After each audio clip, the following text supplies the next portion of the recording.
Donc, je suis Claire Sauveur, je suis formatrice consultante spécialisée dans le conseil en relations humaines et les cohésions d'équipe. Mon organisme de formation s'appelle Comme un accord et je suis membre du réseau Comcolors Partners.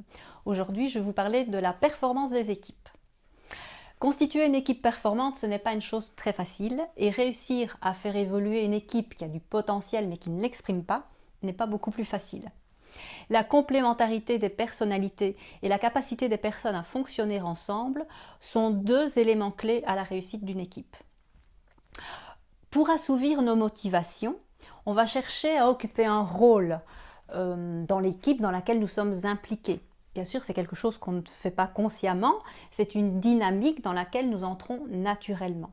Et pour comprendre ce processus, il faut bien distinguer deux choses. Tout d'abord, les compétences techniques, nos compétences techniques qui sont liées à notre formation, notre expérience, etc. Et ensuite, nos aptitudes naturelles, nos talents innés, qui eux sont liés à notre typologie de personnalité. Et c'est ça dont je vais vous parler aujourd'hui.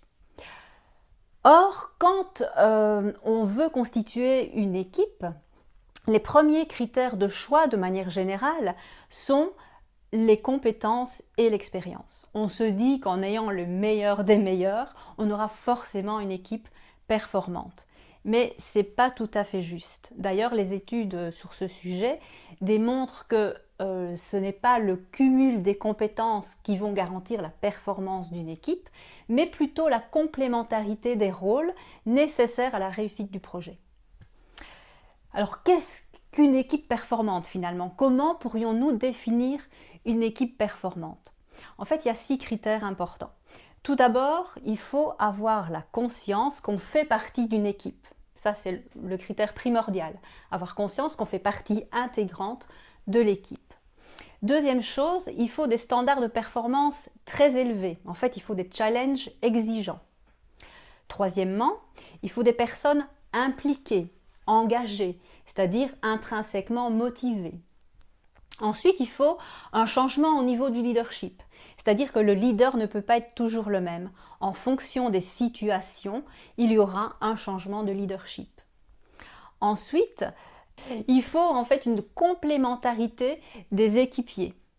Donc une complémentarité au niveau des personnalités. Il ne faut pas toutes des personnalités identiques dans une équipe, ce n'est pas riche. Et ensuite, il faut l'acceptation des différences. Donc prendre conscience de qui je suis, comprendre et connaître qui sont les coéquipiers, comprendre qu'on ne fonctionne pas tous de la même manière et accepter ces différences. Alors quels sont nos rôles préférés dans une équipe?